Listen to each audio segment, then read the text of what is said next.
Des 1000 pieds, évidemment, on doit rouler, on doit voler au-dessus de 250 nœuds avec les lumières allumées.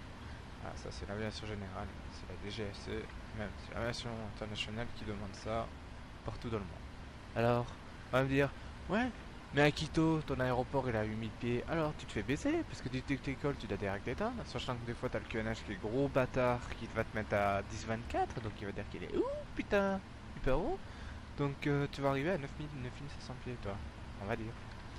Alors voilà, je veux dire, ça va être un peu le bordel. Bon, on va peut-être accélérer la chose parce que là, 19 nœuds, là, c'est violent. Voilà, on va se mettre à 25 nœuds. Dommage que je peux pas mettre l'autopilote, l'auto-throttle à 25 pieds. Oh, voilà, 25 nœuds. Alors, oui, je crois bien que je suis scellé sur mon sort. Hop, on peut mettre le Weather. Le Weather, c'est le radar météo qui va vous montrer s'il pleut ou pas, s'il y a des cellules orageuses ou pas. A priori, il n'y aurait pas de cellules orageuses. Alors, vous allez faire ça. Menu, menu. Il est où, Footprint? Photo.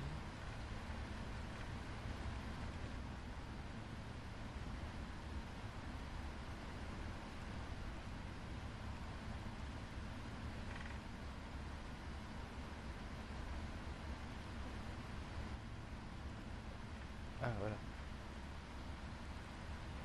Voilà, c'est l'ex. Putain. Les gars là, comme un gros porc. Alors, hier, il y avait un truc qui était super chelou sur ce vol que j'ai fait avec Tom. On était en train de faire un vol à Manchester Gênes en 321 de ma part. Non, lui il était en 321 de Monarch Airlines. Et moi j'étais en 319 EasyJet. Il s'est passé que au décollage, c'était chelou, j'arrivais pas à mettre. J'étais à pleine puissance, mais il voulait pas aller au-delà de 189. Donc à un moment, je lui pétais un câble, je fais, va te faire foutre, que c'était chelou. Alors, ah non, ça va être la piste qui est là-bas. Bon, c'est bon. On a de la chance aujourd'hui, on va pas décoller sur la piste ultra éloignée de Bagdad, comme on dit. 21 nœuds, alors autorisé roulage maximum sur le taxiway qui est à 30 nœuds. Parce que si tu vois, il y a un appareil, un gugus, par exemple, un con qui ne sait pas utiliser une radio au sol et un con qui va rouler sur le taxiway pour aller couper le taxiway que toi tu es en train de rouler, par exemple un véhicule au sol, euh, voilà quoi, tu vas te dire merde. C'est pour ça que quand tu rentres, quand tu as un...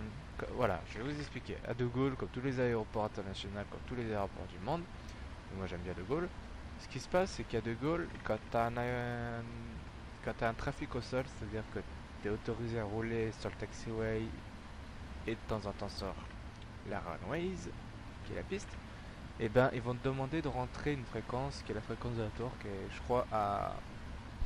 Il me semble qu'à De Gaulle, c'est 119 décimales 755, 750.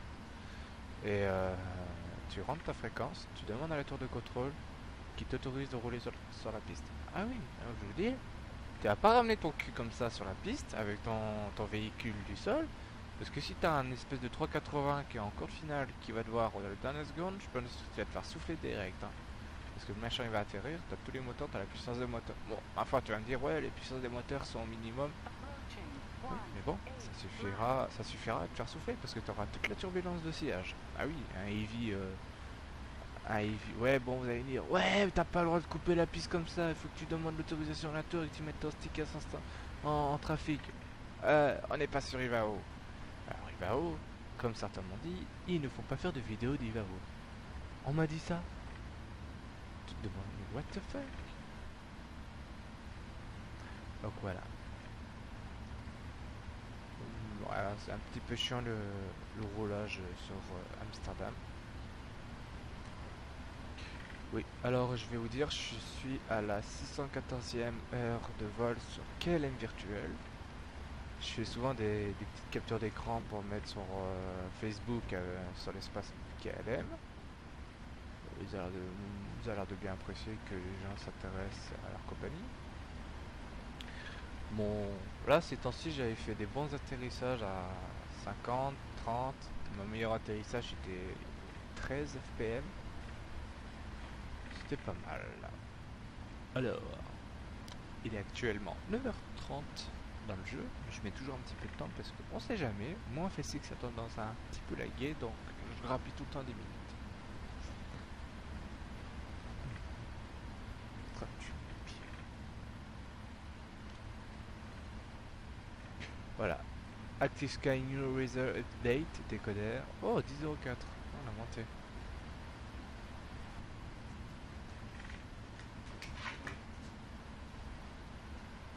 €10,04. Hop. Ah oui, ça fait un peu mieux, je trouve.